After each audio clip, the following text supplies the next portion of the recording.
Hi welcome back. Freshers అందరికీ ఒక exciting job opportunity. IBM ఫ్రెషర్స్‌ని హైర్ చేసుకుంటుంది. ఇది ఒక mega off campus drive. So, pan India level hiring ఇది. చాలా బల్క్‌గా హైర్ చేసుకుంటారు. ఎలా అయితే టీసీఎస్ ఎన్‌క్యూ2 కానివ్వచ్చు, విప్రో ఎలైట్ కానివ్వచ్చు, ఇవి ఎలా ఫేమస్సో ఐబీఎం కండక్ట్ చేసే స్పెసిఫిక్ డ్రైవ్ కూడా అంతే ఫేమస్. ఎందుకంటే ఎక్కువ మందిని బల్క్‌గా హైర్ చేసుకుంటారు. సో, ఇదొక ఎగ్జైటింగ్ ఆపర్చునిటీ. నార్మల్ డ్రైవ్స్‌తో కంపేర్ చేసుకుంటే ఇవి మెగా ఆఫ్ క్యాంపస్ డ్రైవ్స్ అంటారు. అంటే వీటిలో అడ్వాంటేజ్ ఏంటంటే హైరింగ్ అనేది మాస్ హైరింగ్ అంటారు. అంటే ఎక్కువ నంబర్‌లో హైర్ చేసుకుంటారు. సో, ఆబ్వియస్‌గా కూడా ఛాన్సెస్ మనకెక్కువుంటాయి. అంటే కాంపిటీషన్ ఎంత ఉన్నా గూడా అంటే హైరింగ్ నంబర్ గూడా అంతే ఉంటుంది కాబట్టి జాబ్ వచ్చే ఛాన్సెస్ ఎక్కువుంటాయి. ఈ టెస్ట్‌లో క్వాలిఫై అవ్వడం గానివ్వచ్చు, ఇంటర్వ్యూ క్లియర్ చేయడం కానివ్వచ్చు, కాంప్లెక్సిటీ కూడా తక్కువుంటుంది. సో, మీరు కనుక బీటెక్ అయినా ఆర్ ఎంటెక్ గ్రాడ్యుయేట్ అయినా ఆర్ ఎంసీఏ, ఎంఎస్సీ ఏదైనా కూడా నేను చెప్పిన ఈ 4లో ఏదైనా కూడా BTech or ME, MTech, MSc or MCA in any specific stream ఏ బ్రాంచ్ అయినా కూడా మీరైతే దీనికి ఎలిజిబుల్.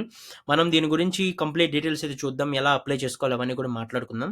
బట్ దానికన్నా ముందు వీడియోని ఒకసారి లైక్ చేయండి. సో దట్ సిమిలర్ జాబ్ సీకర్స్‌కి మన వీడియో సజెషన్‌లో వెళ్తుంది. అలానే మీకు ఇలాంటి కెరియర్ ఆపర్చునిటీస్ ఎన్నో రెగ్యులర్‌గా అందించడానికి నాకు కొంత మోటివేటింగ్‌గా ఉంటుంది. సో లైక్ చేస్తే మీకు పోయేదేం ఉండదు. బట్ నాలాంటి క్రియేటర్స్‌కి అంటే మీ కెరియర్‌కి హెల్ప్ చేయాలని కంటెంట్ చేసిన నాలాంటి క్రియేటర్స్‌కి ఖచ్చితంగా కూడా ఒక బూస్ట్ అయితే ఉంటుంది అంతే. మనం డీటెయిల్స్‌లోకి అయితే వెళ్దాం లేట్ చేయకుండా. సో, ఈ ఐబీఎం హైర్ చేసుకుంటుంది. రోల్ వచ్చి అసోసియేట్ సిస్టమ్స్ ఇంజినీర్. మీరు గనక ఈ డ్రైవ్‌లో సెలెక్ట్ అయితే మీకు అసైన్ చేసే రోల్ ఇదే. మీ రోల్ ఇలాగే స్టార్ట్ అవుతుంది. అసోసియేట్ సిస్టమ్స్ ఇంజినీర్ అని. మనం ఇందాక చూసాం qualification BE, BTech or ME, MTech, MSc, MCA అలానే డ్యూయల్ డిగ్రీ చేసిన వాళ్ళు కూడా. అంటే కొంతమంది 5 ఇయర్ డిగ్రీస్ ఇలాంటివి కూడా చేస్తారు. అండ్ 4 ఇయర్ డిగ్రీస్ కూడా ఉంటాయి. బీఎస్సీ అండ్ ఎంఎస్సీ ఇంటిగ్రేటెడ్ అలాంటి వాళ్ళు ఇంటిగ్రేటెడ్ డిగ్రీస్ చేసుంటారు కదా! వాళ్ళు కూడా ఎలిజిబుల్ దీనికి. పాన్ ఇండియాలో ఎక్కడైనా ఉండొచ్చు based on your nearest location. CTC 4.5 LPA default ఉంటుంది. అండ్ అగైన్ దీంట్లో మీదేదైనా కొంచెం టైర్ 2, టైర్ 1 కాలేజ్ అయితే సాలరీ ఇంకా కూడా పెరుగుతుంది సీటీసీ. బట్ మినిమమ్ సాలరీ 4.5 ఉంటుంది. And IBM is like one of the leading MNC companies across the world. చాలా వరకు ఐబీఎం పేరు మనం వినే ఉంటాము. ఐబీఎం క్లౌడ్ సైన్ కానివ్వచ్చు, వాళ్ళ కన్సల్టింగ్ సర్వీసెస్ కానివ్వచ్చు, అన్నిట్లో కూడా ఒక లీడింగ్ కంపెనీ అని చెప్పుకోవచ్చు. ఈ రోల్‌లో మీరు ఏం చేయాల్సొస్తుంది? కీ రెస్పాన్సిబిలిటీస్ ఏముంటాయంటే, హెచ్‌డీఎల్‌సీలో ఆల్మోస్ట్ ప్రతి ఒక్క ఫేజ్‌లో మీరు వర్క్ చేయాల్సి రావచ్చు. అంటే బేస్డ్ ఆన్ ప్రాజెక్ట్ రిక్వైర్మెంట్. అంటే ఎంఎన్‌సీ ఫ్రెషర్స్ డ్రైవ్ అంటే మనం స్పెసిఫిక్‌గా ఇదే ఉంటుంది అని చెప్పలేం. వాళ్ళ రిక్వైర్మెంట్స్ బేస్ చేసుకొని ఎక్కడ కావాలంటే అక్కడైతే వేసుకుంటారు మిమ్మల్ని. ఒకసారి మీరు లోపలికెళ్ళాక. But yeah! Maximum HDLC life cycle ఏ ప్రాజెక్ట్ అయినా, డిజైన్ అయినా, కోడ్ ఇంప్లిమెంటేషన్ అయినా, టెస్టింగ్ అయినా, సపోర్ట్ అయినా ఎక్కడ అవసరం ఉంటే అక్కడైతే మిమ్మల్ని అయితే అసైన్ అయితే చేస్తారు. ఎలిజిబిలిటీ క్రైటీరియా మనం ఇందాక చూసినట్టు బ్యాచిలర్స్ డిగ్రీ దేంట్లో అయినా ఉండాలి. అండ్ లైక్ పీజీ కూడా అంటే ఎంఈ, ఎంటెక్, ఎంఎస్సీ, ఎంసీ ఇవి కూడా.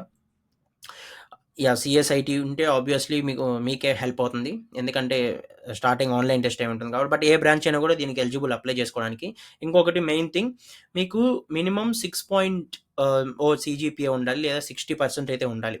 అంటే కంప్లీట్‌గా కూడా మీ డిగ్రీలో ఏదైతే మీరు చేశారో బీటెక్ అయినా ఇంకేదైనా పీజీ అయినా ఏదైనా కూడా 60% మీరు క్రైటీరియా సాటిస్ఫై అవుతున్నారా? ఇదైతే మీరు చూసుకోండి. 60% గాని తక్కువుంటే వీళ్ళు స్ట్రిక్ట్‌గా ఉంటారు ఎంఎన్‌సీ కంపెనీస్ చాలా వరకు. సో, మీకు ఛాన్స్ అయితే ఉండదు. అండ్ స్కిల్స్ ఇది మ్యాండేటరీ కాదు. ఎందుకంటే మనం ఇందాక చెప్పాం గదా! ఏ ప్రాజెక్ట్‌లో అసైన్ చేస్తారో మనకు తెలీదు. బట్ ఈ లాంగ్వేజ్ దేంట్లో అయినా మీకు తెలిసుంటే Java or C plus plus or Python or Node మీకు తెలిసుంటే మీకు ఇంటర్వ్యూస్‌లో వాటిలో హెల్ప్ అవుతుంది. బేసిక్స్ తెలిసినా కూడా. హెచ్‌డీఎల్‌సీ గురించి basic concepts and communication skills ఉంటే చాలు అని వీళ్ళైతే ఎక్స్‌పెక్ట్ చేస్తున్నారు. ఇది అంత కాంప్లెక్స్‌గా అయితే ఉండదు. ఎందుకంటే ఆల్మోస్ట్ ఇండియాలో అన్ని ఎంఎన్‌సీ ఆన్‌లైన్ టెస్ట్ కానివ్వచ్చు, డ్రైవ్స్ కానివ్వచ్చు, మనకు తెలుసు ఎలా ఉంటాయో. ఆబ్వియస్‌లీ ఏ బ్రాంచ్ వాళ్ళైనా రాస్తారు. ఏ బ్రాంచ్ వాళ్ళైనా కూడా క్వాలిఫై అవుతారు. కాబట్టి ఇదొక ఎక్సైటింగ్ ఆపర్చునిటీ ఫ్రెషర్స్ అందరికీ కూడా. సో, మీరు ఫ్రెషర్ అయినా, మీకు తెలిసిన వాళ్ళు ఎవరైనా ఫ్రెషర్స్ ఉన్నా, ఈ వీడియో వాళ్ళకి షేర్ చేసి, ఈ జాబ్ గురించి అయితే ఆహ్, ఇన్ఫర్మేషన్ అయితే ఇవ్వండి. డిస్క్రిప్షన్‌లో లింక్ ఉంది. చెక్ చేసి అప్లై అయితే చేసుకోండి మీకు మ్యాచ్ అయితే. అలానే ఇలాంటి వీడియోస్ మీకు రెగ్యులర్‌గా రావాలంటే జాబ్ అప్డేట్స్ కానివ్వచ్చు, కెరీర్ రోడ్ మ్యాప్స్ కానివ్వచ్చు, ఏమన్నా ఎర్నింగ్ ఆపర్చునిటీస్ కానివ్వచ్చు, ఫ్రీలాన్స్ ఆపర్చునిటీస్ కానివ్వచ్చు, ఇలాంటివి ఏవి రావాలన్నా కూడా ఛానెల్ సబ్స్క్రైబ్ చేసుకోండి. సో దట్ రెగ్యులర్‌గా మీకు వీడియోస్ అయితే వస్తాయి నా నుంచి. Thank you for watching.